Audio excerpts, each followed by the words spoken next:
Kita masih bersama dengan pengamat politik Trans Politika Agung Baskoro. Pak Agung, menarik tadi melihat bagaimana Pramono Anung menyatakan bahwa dirinya sempat menolak begitu, sempat tidak mau, tapi akhirnya kok ada mandat turun dari partai untuk maju di Jakarta. Apa yang bisa dicermati dari ini? Karena kalau kita mengingatkan kemarin juga sempat rame tuh Anies Rano, tapi akhirnya ke Pramono Anung nih dukungannya. Ya, saya kira ini menegaskan, mengafirmasi PDIP sebagai partai kader. Dan ini bagus bagi pembelajaran politik untuk di internal PDIP, bahwa setiap kader harus berproses, bertungkus lumus dengan beragam dinamika di internal partai maupun di eksternal.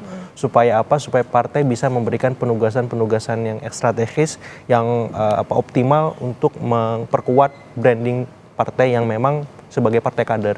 Yang kedua, kepada publik juga ini penting, bahwa ya partai ini bagian dari instrumen memperkuat demokrasi. Nah, siapapun yang ingin berkarir secara politik, ya otomatis harus berpartai. Tidak bisa tidak berpartai. Dari bawah ya Pak, ya, tapi ada sisi minusnya.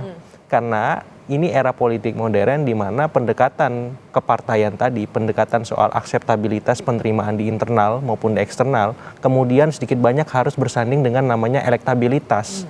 Itu penting dalam konteks demokrasi modern. Karena ujungnya di pilkada ini bukan hanya logika partai, tapi ada logika-logika elektoral yang harus dimenangkan, dan itu menjawab ya keresahan dan aspirasi publik juga di saat yang sama. Nah, bagaimana kemudian ke depan PDIP bisa menyeimbangkan pendulum bandul ini antara nalar kepartaian dengan nalar eksternal, yakni publik dan nafas elektoral tadi. Supaya apa? Supaya PDIP semakin kuat, semakin kokoh sebagai partai, maupun kandidat-kandidat yang diusungnya bisa menang. Nah, kita berharap menang gitu, dan kemenangan itu bisa dicapai ketika PDIP bisa membagi energinya nih, karena kan bukan hanya di Jakarta nih, karena serentak seluruh Indonesia. Harapannya ya siapapun nama yang diusung punya kemenangan yang besar ketimbang kekalahannya. Di titik ini untuk Jakarta, Mas Pramono sama Mas Rano saya bilang harus bekerja ekstra. Tidak ada pilihan lain karena waktunya mepet, apalagi keputusannya baru tadi sore. Ada efek kejutnya, wow factornya dapet, cuman di publik ini agak anti klimaks yang saya bilang. Klimaksnya malah di RK Suswono.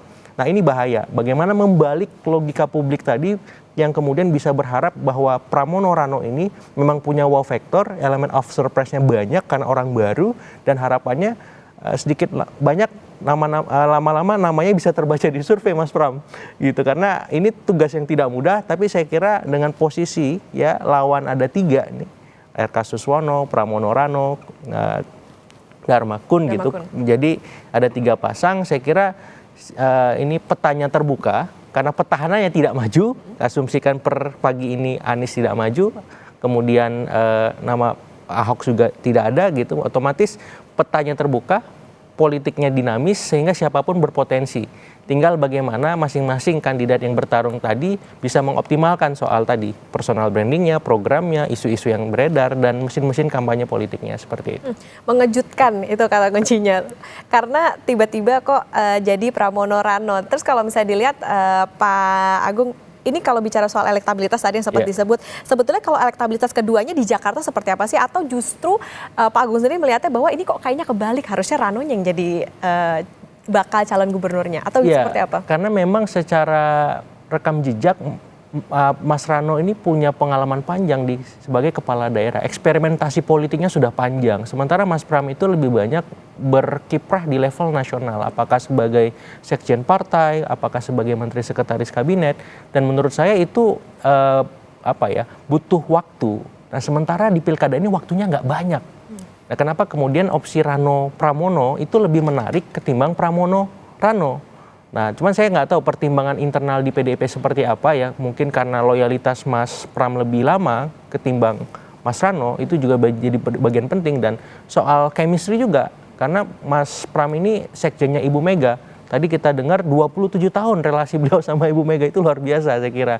Hampir 3 dekade. Nah, sementara mungkin Mas Rano tidak sedekat itu dengan Ibu Mega. Jadi pertimbangannya akhirnya jatuh kepada Mas Pramono karena beliau membawa wajah partai ya di internal maupun di eksternal, dan sedikit banyak beliau juga bisa menjadi dalam tanda petik ya komunikator yang selama ini menjembatani antara kepentingan PDIP dengan istana, apakah Istana Merdeka ataupun Istana Hambalang. Nah, saya kira di belakang panggung itu ada banyak cerita yang beredar, tapi yang jelas Mas Pram lah yang paling tepat untuk Jakarta sementara ini, seperti itu. Oke, 2 bulan ada masa kampanye, kira-kira kalau dilihat cukup nggak sih ini untuk tadi membangun chemistry, kemudian juga turun ke masyarakat melihat apa sebetulnya problem masyarakat terutama di Jakarta? Ya, untuk konteks Jakarta saya kira masih bisa, masih mungkin ya, karena tadi ya kecepatan informasi, kecepatan timeline itu kan per detik ya Mbak Okta. Jadi saya juga kadang lengonya, wah ini kedipan mata udah berubah lagi nih timelinenya di Twitter, di X sorry ya, di Instagram, di TikTok bahkan. Jadi saya kira itu yang bisa mengeksponensial kecepatan dari kampanyenya Pramono Rano supaya apa? Supaya bisa mengejar RK Suswono ini.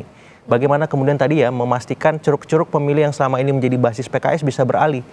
Jakarta Timur, Jakarta kemudian Selatan, Jakarta Pusat, ya karena PDIP-nya sementara ini unggul di Jakarta Utara dan Jakarta Barat.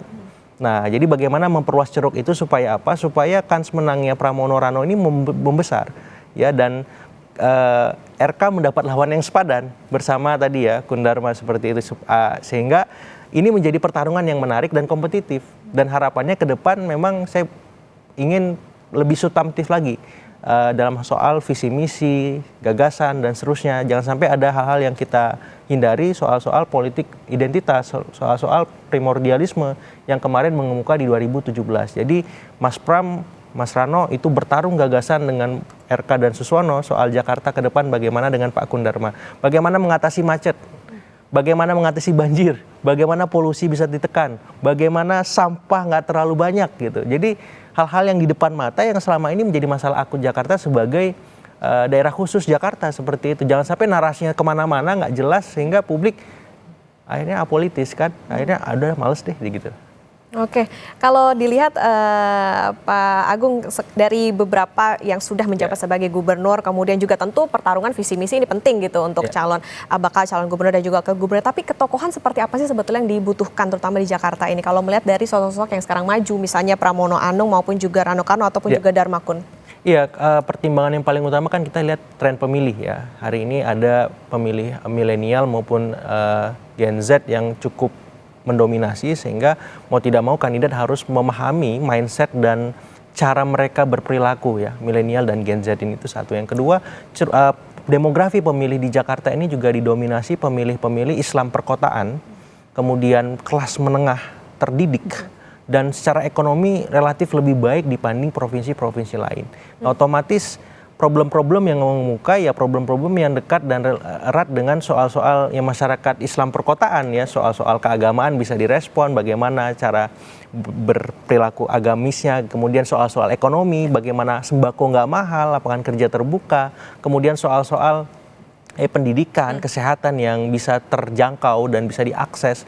Nah, saya kira kalau arahannya ke sana, para kandidat ini saya kira punya arahan yang lebih konkret untuk bisa memenangkan pertarungan seperti itu. Baik, tentu kita akan nantikan seperti apa kontestasi di Jakarta maupun juga di wilayah lain dalam Pilkada serentak 2024 yang semakin seru karena ada satu yang mungkin koalisinya makin gendut, ada juga yang satu PDIP, begitu nanti kita akan lihat bagaimana. Terima kasih pengamat politik Trans Politika Pak Agung Baskoro sudah bersama di Breaking News Kompas TV.